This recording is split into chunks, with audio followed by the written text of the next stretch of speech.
Hello and welcome back to the finishing line, and this is Ante-Post Cheltenham picks. I was going to say pick our video. I think it's number 7, is it? You've never gotten this wrong, so it'll be. It's 7. It has to be 7. No, it could be 8.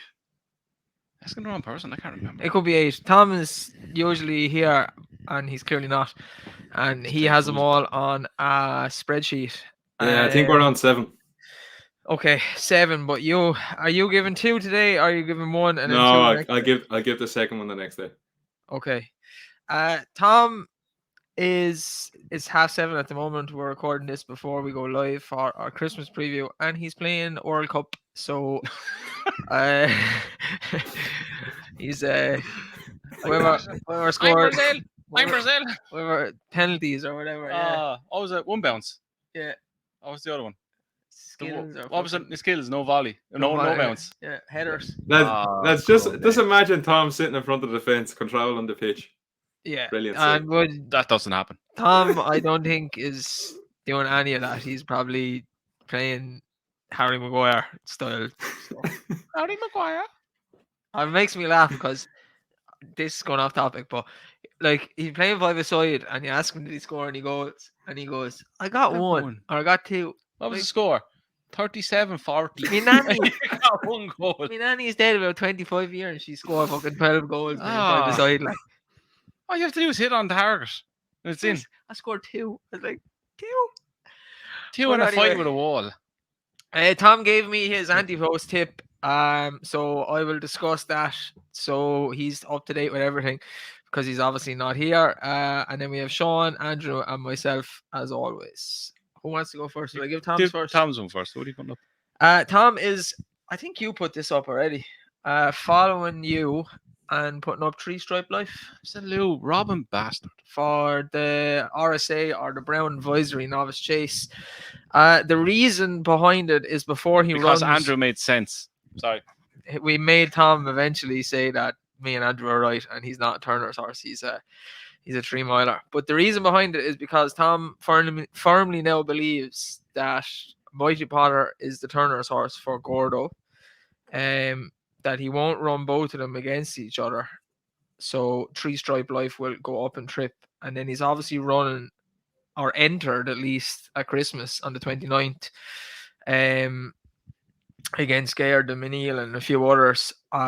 So Tom is trying to get this selection in early. And obviously myself, Andrew, and Tom all like 3 Stripe Life. And probably Tom has banged on about him more so than anyone else, which is surprising because he don't really like Gordon Elliott horses. He usually goes for Henry or Willies. I don't think it's Gordon Elliott horses.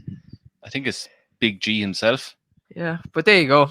So Tom's is 3 Stripe Life. I think, not sure the price. Maybe 10 to 12 to 1. 12 no, to he's not 12s anymore. Not 12s? You mad? He's about 6s. No, I'll get you a price now. Sean has the internet going there. He's about 6-7 to 1 at that. Not 12s. I think I put him up at 12s. I don't think he's 12s anymore. Anytime this side of Christmas, Sean, would it be? He is best priced 10 to 1. 10 to 1, yeah. I was thinking 10s. So 8s. So Tom's is 10 to 1, 3 Stripe Life, Brown Advisory, Novice Chase, 2 in, not each way. Sean, you are next. Yeah, it comes to a sticky time of the year, and I didn't want to dig into the novices yet. So I've come down now. It's rather short, but he'd be one of my long-term bankers, and he's in a lot of accumulators for me. It comes in the cross-country chase, and it's Delta Hook at 2 to 1. He won the race last year, and he was a bit of the villain for beating Tiger Roll, but they pulled an absolute country mile clear of anything else in the field, and I don't see anything new in there at the moment that would worry me at all. I think he's a cut above for cross-country chases. I think his first run around that was at Cheltenham Festival last year, so he can only improve for the experiences.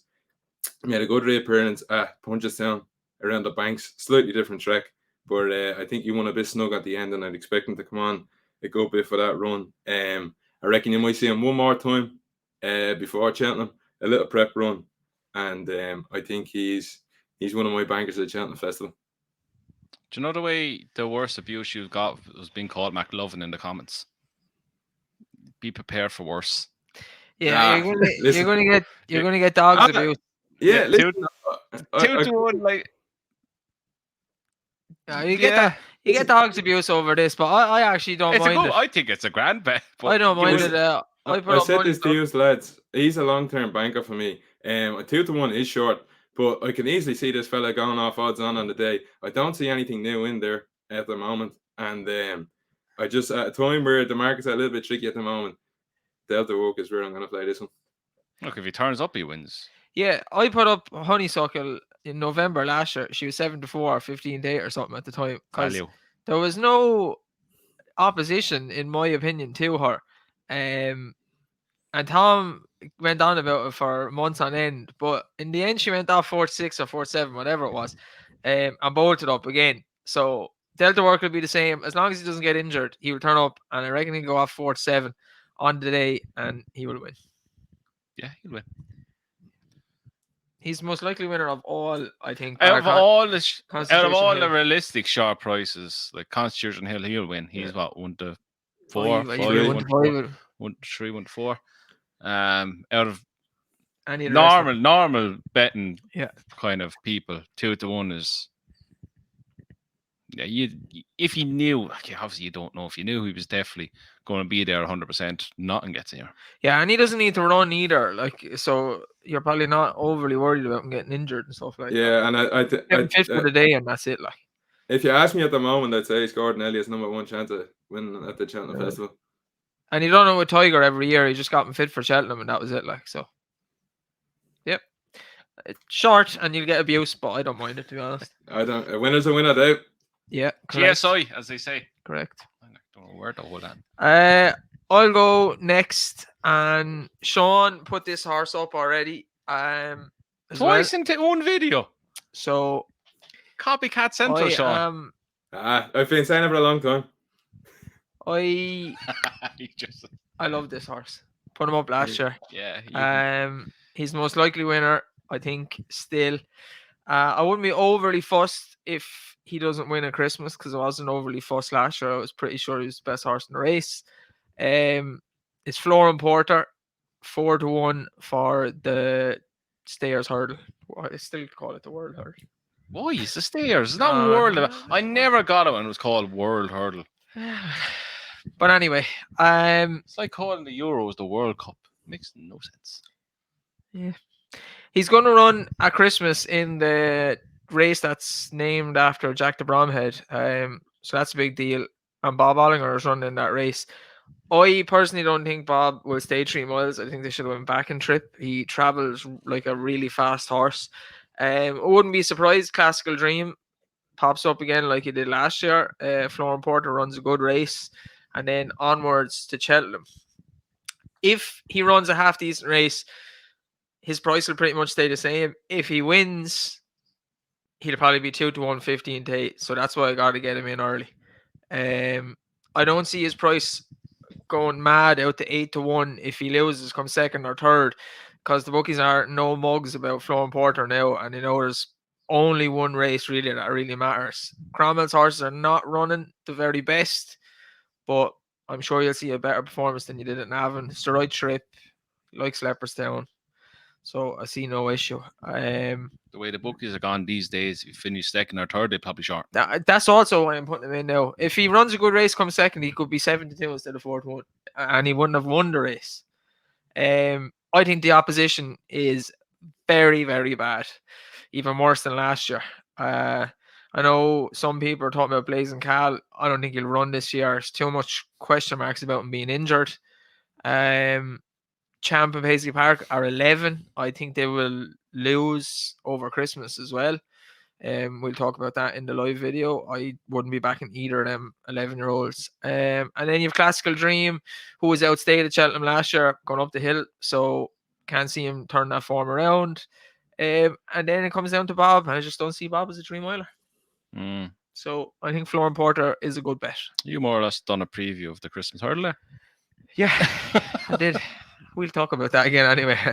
I'm stopping myself going in there to start talking about it. Oh, I'll do that in about 20 minutes.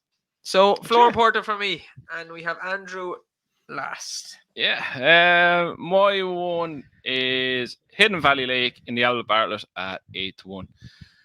I back to when we were in Punchestown, Cheltenham, when he was running it, would have been Nace, yeah.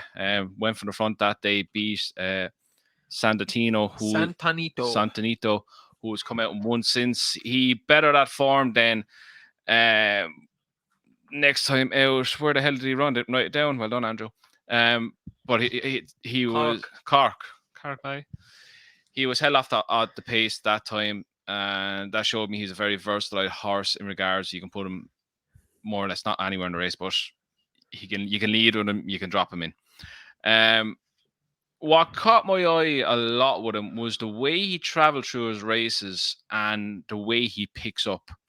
He's a big horse. He's going to be a great chaser in the making. It's just his attitude so far. He's had 2 runs over hurdles. He's had 2 very good wins.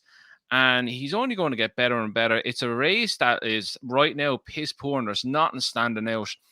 I think he's going to have one more run. Not just on that race, he won a car called Crucifier. He was coming on the back of a win.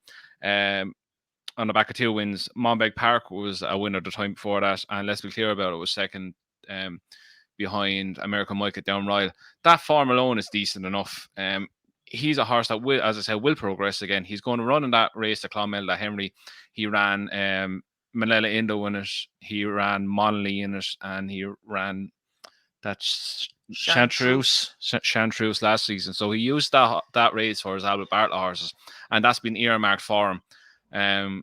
To me, he's every bit a 3-miler, and I think he has a great chance in that 8-1. And the way I've been going about my Ante-Post bets this season is it's going away from the kind of guessing where Willie's going to run X, Y, and Z, where Goran's going to run X, Y, and Z, and wait till it kind of plays into your lap. This fella's going to be, it's told already, he's going to run a Clonmel, he's going to run the Albert Bartlett 8-1. If he wins at Clonmel, he's going to be 5-4-1 come today. So, yeah, Hidden Valley Lake 8-1 for the Albert Bartlett is my 7th. Sure, Sean likes that. Yeah, that's a good pick. I was close, I'm not going to lie. Of course you were, because all you do is copy me. Now see it done. Lydia put him up on Road Cheltenham last week as well. Yeah, Dave takes swings at him, but I think a stay out with Gears is one to be on side. So I was the one that said to Andrew Cheltenham to back him. I texted you and told you to back him as well. But yeah. I just think Henry's horses are overbet because of the last few years. If he was like 12-14-1, I would say, yeah, fair enough. But because of Henry's success over the last few years with Absolute Tard, Manila Indo and Honeysuckle, I think his horses are overbet. Like Chantreuse was a prime example last year. Tom Toy was onto a good thing. Horse was never good enough. As Andrew said, sorry, go on. No, far away. As Andrew said, I just thought it was quite weak. Like I was even looking at the entries for the Limerick 3-mile race, and like there's nothing really standing out there either. So I think this year it could be well what we've seen so far. There's nothing really good in that field at the moment. Yeah, look, I put up Sander Clegane. I think he is a good chance. I'm sure there'll be a few pop out as well somewhere along the way. But different, like I had Sander Clegane. I think it was 20-1. There's a difference then when they're 8 or 10-1. The Dublin Racing Festival race will tell a lot. And I don't dislike Hidden Valley Lake. I'd be worried a little bit about the maiden race, the form. There's a few horses after being beaten out of it. I'd like to see the horses from the Cork race come out and frank the form, and then you could say, yeah, but I do think he's a little bit short. Yeah, look, he's 8 with William Hill. He's short as 11-2 with Paddy Power. Like you've Grange Clare West, who is he going Ballymore? Is he going here? You don't know. So you're second guessing where that fella's going. The thing about putting up, like I said, with Sandor and Hidden Valley Lake, you know they're going for that race. They're not going for the Ballymore, the Supreme. So that is in their favour. Yeah, and then you have American Mike who won't go here. You've Hermes Allen. I'm not really fond of. 3-car Brad could go here on the back of his run. He'll either go Ballymore. I hope he goes Ballymore. He looked like a stayer the other day. But that was a terrible ride, by the way. Gaelic Warrior won't go here. Sean doesn't agree. That was a terrible ride away. He was tickling him up his neck coming into home straight. And the second he gave him a backhander, he started to pick up. I think no matter what, the winner was winning that race. I have a funny feeling. He was up a half a stride after the line. I had a good conversation with Kuba about this and with Tom. And I said to Andrew, when Andrew put 3-car Bragg up for the Ballymore, I said, that's a Martin Pipe horse. I still positive he's a Martin Pipe horse. He won't go Martin Pipe. He's had I 3 don't know. runs. I think ground. I'm Right. telling you that he's going to, if Just listen to me now for a minute, right? sorry, So 3 runs over hurdles. I can see him being put away now, right? 3 runs over hurdles being put away. And Gordo's Martin Pipe horses, lots of them have ended up being 3 milers. For example, Chemical Energy is a 4 miler. He ran it last year. Champagne Classic back in the day ended up being a 3 mile hurdler. And it's the Martin Pipe, so Sam Ewing will be on it. now what mark is he on now? It's just He's on the mark of 134 now. What is he? 137 top weight for that, so in a round, is it? I think he could win the Martin Pipe. Oh, he could win the Martin Pipe. I don't think they'll run him in Martin Pipe. I can see him run up because of the jockey. I had, as I said in the Ante-Post video when I put him up, he was my idea of a Martin Pipe horse until American Mike bombed out at wherever it was, Nathan Avon. See the way you said tickling him up the straight as well. That's twice he's done that. Yeah, but it's like he didn't want him to win. No, but tickling him up the straight, and the fact that Adrian Heskin's on the back of him. Yeah, but he did tickle him up the straight. He gave him one backhander with the right hand. And he went nowhere. And he switched to the other hand and gave him 2. And then he was flying. And I was like, oh, maybe I'm not supposed to do I that. just think that horse out in front, he came through the 2 of them traveling like a good thing. He would have been the winner no matter what. You can travel like a good thing. He got leathered into. And he didn't go away. And 3-car brag was catching him. That's another horse over bet. There's people all over the place saying he's going to win the Ballymore. That horse he's not winning the Ballymore. No, 3-car brag now. I don't know. He's dev. If he didn't run there, well, fair. If he finished 3rd or 4th, where they have the 3rd, what was the 3rd? Superficial. If he finished where deep straight away, go Martin Pipe. Martin Pipe straight away. He could have one more run at Dublin Racing Festival. Martin Pipe, but the fact that he finished a snot off that, he'll go Dublin Racing Festival now. That the first race of the first day, he'll go there, and he'll finish up around there, unless he's tailed off. If you don't see him at the Dublin Racing Festival, that's the Martin Pipe. You need 4 runs. I think ground is just a thing with him. I think he needs back ground. Correct. I'm nearly 100% sure it's been put up to 4 runs now. It used to be 3 for handicap marks. So correct me if I'm wrong now. I think something changed with handicaps. I know it was with the potential you have to be in the first 4 now. I can see it because he didn't win the last 2 races and the graded races. He's won a maiden hurdle, and in the last 2 races he's been thereabouts. So I can just see him rocking up the Martin Pipe, winning, and then rocking up a Punchestown. I'll just put it like this. I'll put it like this: wherever he runs at Cheltenham, I'll be backing him. Sean don't like him. It's just ground. I think spring ground. I think if he swept off his feet and he makes a mistake, I think he needs. I really don't. I like horses who need a bottomless ground. Fair enough. Go away from me at Cheltenham. This fella doesn't need bottomless ground. That wasn't bottomless. But he won a Galway at the start of the season in October there. Over 2 miles. Soft enough. It's 2 miles though. Yeah, true. I said it to you that day. I thought he was going to be good. There's unbelievably Gorn Park. Toyesti stay soft. If he rocks up the Martin Pipe, I'll have my biggest bet I've ever had. Jesus. How's that? Yeah. I won't go. I wouldn't say no. I'm a small time better. 30 euros the most to do. I'd have 40 euros. Actually. But then I would be very... I had 50 on him when he fell, so that's a lie. You were very angry that day. That was like me when I'm just so lost. But 3-car bag rocks up, I'll have 50 win or 25 each way. What knows? 25 each way. Yeah. So this turned into 3-car bag for the Martin Pipe anyway. Forget about what Andrew said. Yeah. Hidden Valley Lake, 8-1 out of Bartlett, and car brag wherever the hell he runs. And that is the end of Ante-Post video episode 7. We'll get Tom to throw them in the spreadsheet, make sure everything is present correct. On the next one, we will do after Christmas, after all the Christmas racing, before the Dublin Racing Festival. Sean will have 2 selections, so we'll all have 8 then, and after Dublin Racing Festival, we'll probably do another few anyway. Yeah, we'll do a look back on the 2 weeks before. Merry Christmas, and thanks for watching. Do the usual, like and subscribe, leave your comments below. I'm sure there'll be plenty of abuse for Sean. 2-1 on Delta Work, but he most likely will win. And 7 minutes till we go live, so let's get rocking.